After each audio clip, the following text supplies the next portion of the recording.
વડોદરા મહાનગરપાલિકા દ્વારા Vishwamitri revival project અંતર્ગત સમા વિસ્તારમાં નદીમાં થતી કામગીરીના નિરીક્ષણ માટે ગૃહ રાજ્યમંત્રી હર્ષ સંઘવીએ સ્થળની મુલાકાત લીધી હતી. વડોદરા શહેરમાં મહાનગરપાલિકા દ્વારા વિશ્વામિત્રી રિવાઇવલ પ્રોજેક્ટ હેઠળ સમા વિસ્તારમાં ભરવાડવાસ નજીક વિશ્વામિત્રી નદીમાં ચાલતા કામનું નિરીક્ષણ કરવા માટે રાજ્યના ગૃહમંત્રી હર્ષ સંઘવી આવ્યા હતા. તેઓએ સ્થળ મુલાકાત લીધી હતી. આ દરમિયાન મહાનગરપાલિકાના મ્યુનિસિપલ કમિશનર તથા પદાધિકારીઓ પણ અહીં ઉપસ્થિત રહ્યા હતા.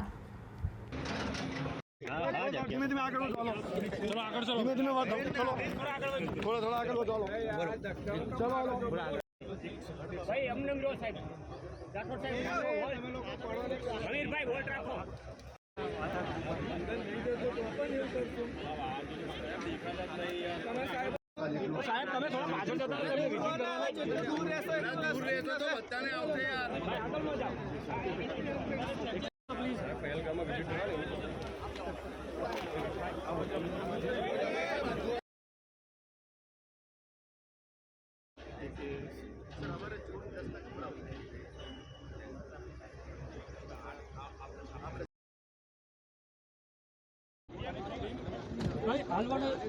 इधर लोगो निकालो, लोगो निकालो ना. हाँ बोल देते ना.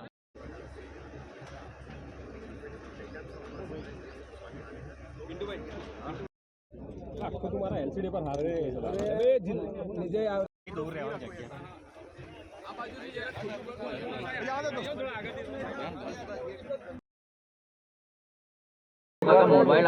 ગત વર્ષે વડોદરા શહેરમાં ભારે વરસાદના કારણે પૂરની પરિસ્થિતિનો વડોદરાના નાગરિકોએ સામનો કરવો પડ્યો. શહેરના ચૂંટાયેલા પ્રતિનિધિઓએ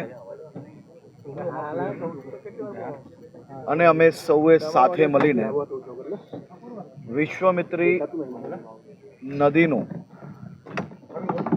પ્રોજેક્ટને તાત્કાલિક કઈ રીતે શરૂ કરાય તે માટે મુખ્યમંત્રી શ્રી જોડે ચર્ચા કરવામાં આવી હતી. આદરણીય મુખ્યમંત્રી શ્રી ભૂપેન્દ્રભાઈ પટેલે તેમના વડોદરા પ્રવાસ દરમિયાન તાત્કાલિક ચાલુ બેઠકે જ આ રિસેક્શનિંગ, ડ્રેજિંગ, મોડિફિકેશનની કામગીરી માટે બેઠકમાં જ ચૂંટાયેલા સૌ પ્રતિનિધિઓને આશ્વસ્ત કરવામાં આવ્યા અને માત્ર 24 કલાકમાં આ બાબતે કામગીરી ચાલુ કરવા માટે લેખિતમાં રાજ્ય સરકાર દ્વારા નિર્દેશ આપવામાં આવ્યો.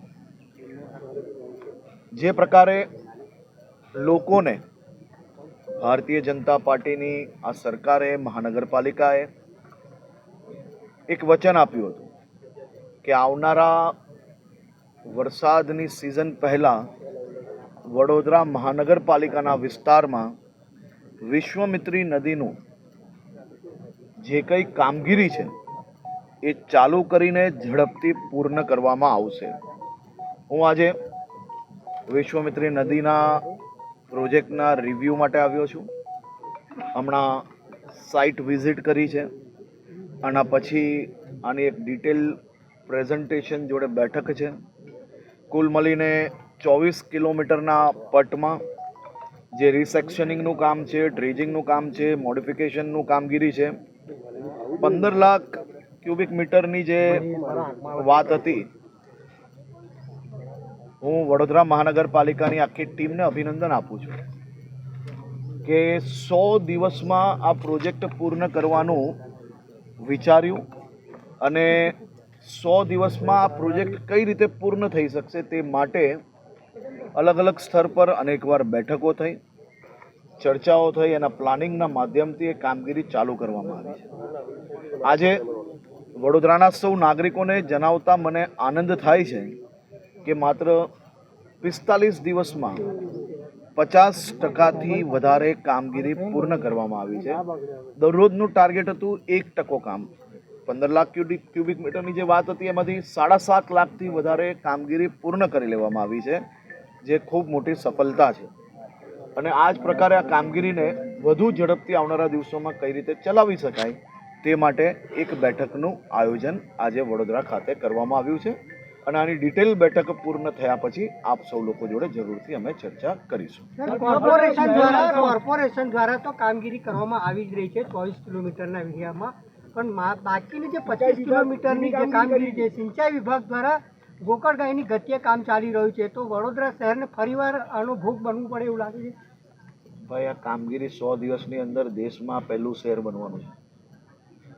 વડોદરા શહેર, વડોદરા મહાનગરપાલિકા આ દેશની પહેલી એવી ઘટના હશે કે જ્યાં આટલી ઝડપથી માત્ર વિચારવું, કહેવું, વાયદો આપવો એટલું જ નહીં, પરંતુ સંપૂર્ણ પ્રોસેસ પૂર્ણ કર્યા પછી, ટેન્ડર પ્રોસેસની વાત હોય તો એ પૂર્ણ કર્યા પછી આટલા જ દિવસોની અંદર 50%થી ઉપર કામગીરી પૂર્ણ થઈ ગઈ છે.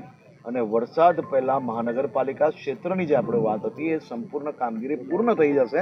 અને સિંચાઈ વિભાગને બી આજે બોલાવવામાં આવ્યા છે ને તમામ દિશાએ તમામ વિભાગો ઝડપથી જ કામ કરશે અને આ કામગીરી આવનારા વર્ષ સુધી વડોદરા શહેરના સૌ નાગરિકો માટે ખૂબ જ ઉપયોગી બનવા જઈ રહી છે. આ કામગીરીમાં તમામ લોકો પોતપોતાની શક્તિ પ્રમાણે સહયોગ આપે. સહયોગ એટલો જ આપવાનો છે કે આપણે સ્પિરિટ કોઈને ડાઉન કર્યા વગર વધુમાં વધુ મોરલ સપોર્ટ કઈ રીતે કરી શકીએ અને આખા વડોદરાના જીવાદોરી, વડોદરાના આશીર્વાદ રૂપી આ જે યોજના છે અને કામગીરી કઈ રીતે પૂર્ણ કરી શકીએ તે દિશામાં આગળ વધે. સમીક્ષા તમે કર્યા બાદ હવે શું સૂચનો આપશો? અત્યારે શું લાગે છે? સમીક્ષા પહેલા સૂચનો હોય ભાઈ, તમે જે નિરીક્ષણ કર્યું તેના પરથી તમે અત્યારે સમીક્ષાના આધારે જ સૂચન નક્કી થાય. સમીક્ષા પહેલા જ તમે સૂચન પૂછી લેશો ભાઈ. સાહેબ, વિશ્વામિત્રી સિવાય વાત કરીએ, પાકિસ્તાનમાં જે નાગરિકો આપણા રાજ્યમાં અલગ અલગ જિલ્લાઓમાં રહી રહ્યા છે, એમને પાછા મોકલવા માટે સરકારની શું તૈયારી છે? તો કઈ રીતના એ લોકોને પાછા, વડોદરામાં પણ 11થી વધુ નાગરિકો અત્યારે રહી રહ્યા છે. પેલા આગળ વાળો નહીં. દેશના લોકપ્રિય પ્રધાનમંત્રી આદરણીય શ્રી નરેન્દ્રભાઈ મોદીજી અને એમના અધ્યક્ષસ્થાને થયેલી બેઠક બાદ ભારત સરકારે જે મજબૂતાઈપૂર્વક નિર્ણયો લીધા છે એ નિર્ણયોનું પાલન કરવું, એનું તાત્કાલિક ફોલોઅપ કરવું એ રાજ્ય સરકારોની જવાબદારી છે. અને ગુજરાત સરકારે આદરણીય મુખ્યમંત્રી શ્રી ભૂપેન્દ્રભાઈ પટેલની સૂચનાથી આજે વહેલી સવારથી તમામ જિલ્લાઓમાં ડિસ્ટ્રિક્ટ પોલીસને આ સૂચના આપી લેવામાં આવી છે કે તાત્કાલિક આ નિર્ણયનો અમલ પોતપોતાના જિલ્લાઓમાં થઈ જવો જોઈએ. અને તેમાં ખાસ કરીને કાલે રાત્રે જ એક બીજું નોટિફિકેશન આવ્યું છે કે પાકિસ્તાની હિન્દુઓ જે શરણાર્થી છે, જે પાકિસ્તાનના પીડિત છે, જેમની ઉપર અત્યાચાર કરવામાં આવેલો, જુલ્મ કરવામાં આવેલો, એવા લોકોને કોઈ બી પ્રકારની હેરાનગતિ ના થવી જોઈએ તેની બી ચિંતા જરૂરથી કરવાની